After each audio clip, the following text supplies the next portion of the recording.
I'm a little saddened, y'all. I'm a little saddened by this one.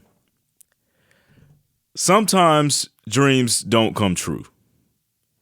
Sometimes the reality is just what we have to deal with.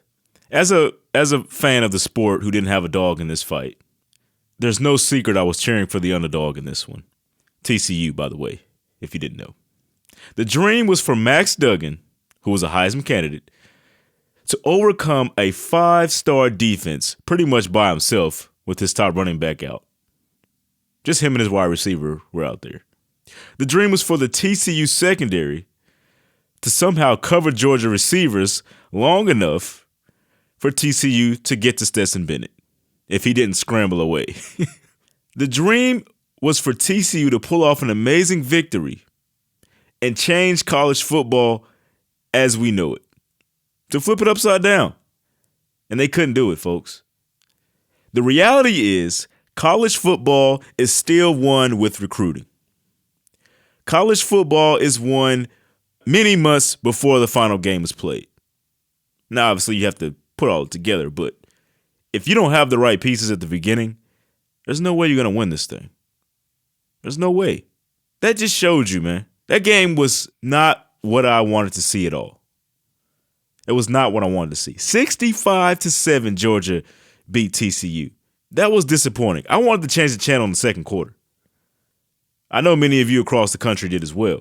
The Georgia Bulldogs are the first team in playoff history to score 17 points in the first quarter and go ahead 38-7 at halftime. People, the game was 38-7 at halftime. Georgia could have made this game a lot worse. I'm glad they kind of took their foot off the gas near that third and fourth quarter. I'm glad they did. Because TCU had this one successful drive, which only happened because of a busted defense by Georgia, that TCU was able to get great field position after a throw and catch. It's the only reason. And from there on out, Georgia was like upset with TCU and just didn't let them have anything. Just 7 points, man. One Max Duggan touchdown. That's all the TCU was able to muster. And the little guys don't win in this one. The underdog. Couldn't do it. But I'll give props to Georgia. We give props when it's due on this podcast.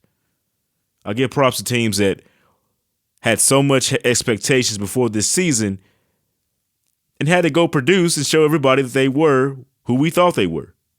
The best team in the country. They're exactly who we thought they were.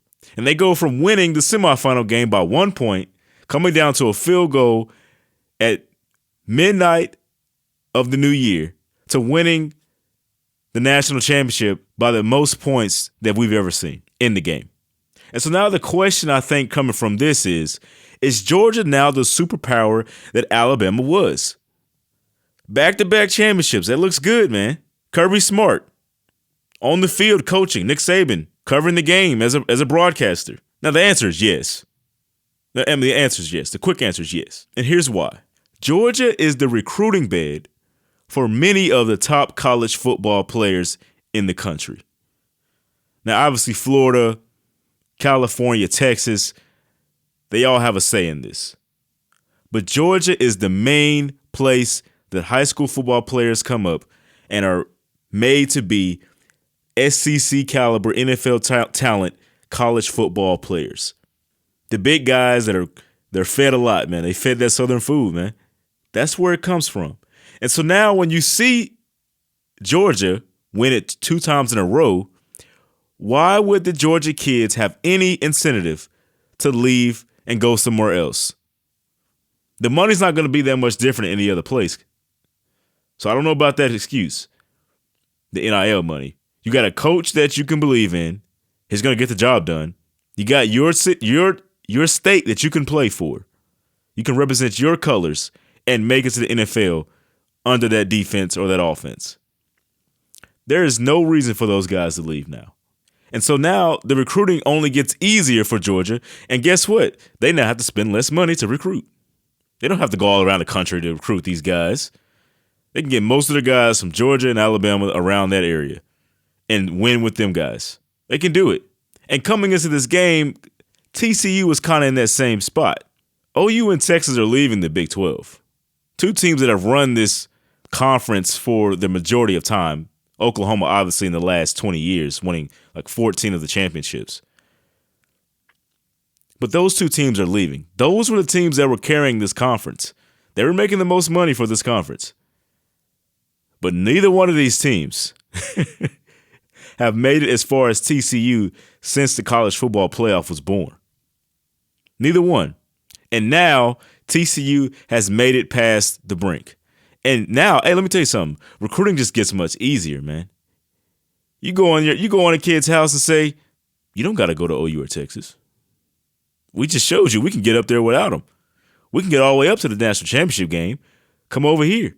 The question is TCU ready to take over the Big 12 with OU and Texas leaving? And you would ask, why not? Especially before this game.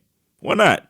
All season long, fans across the country of many different teams that was not named TCU, experts, media personnel, people around the country not associated with TCU, all season long have been thinking, all right, those Horned Frogs, they're going to slip up here this week. This week they're going to slip up, and we can put the right teams in the top four. That's what was said all year long, that TCU was going to mess up. But it took until the national championship game to where we really saw the team that everybody thought TCU was before the season. An unranked team is what they thought they were, and that's how they played in this national championship game. They didn't play this bad in that Big 12 game. In fact, they almost won that. So I don't think that was a slip-up. The slip-up happened in the national championship game. Just one more game if they'd have played the way they've played all season long, and things could have looked a lot different. I'm not saying they would have won it. I'm not saying that. But things could have looked a lot different. And it sucks that it happened for TCU on that stage in front of the entire nation and the world. It sucks. You can say Georgia was just a lot better than TCU. I mean, I'll understand that a little bit. But TCU didn't look like the team they've looked like all year. They didn't look like the team that has come back in all these comebacks, I think 4 of them this year, to come back in the fourth quarter and win games. They didn't seem to have that grit and that fight that they had all season long. They looked like they were just happy to be there. That's what it looked like. That's not what I wanted to see, man. I'm so disappointed tonight because that was supposed to be a fun game. The national championship, any championship game is supposed to be fun. And you just kind of started to feel sorry for TCU at a certain point because there was nothing they could do at the time. After they just lost their momentum, fumbling the ball, false starts early on in the game, there's just nothing they could do. I hope they can bounce back from this. It's always fun cheering for the little guy. Maybe they become a powerhouse one day. Maybe this is the start of something. I'm not sure yet. But I am sure about Georgia. They're going to be the new Alabama. But hey, that's all I have for you today. This has been the Rip Jersey Podcast. I've been your host, James C. Jackson, and we appreciate you for sticking around with us.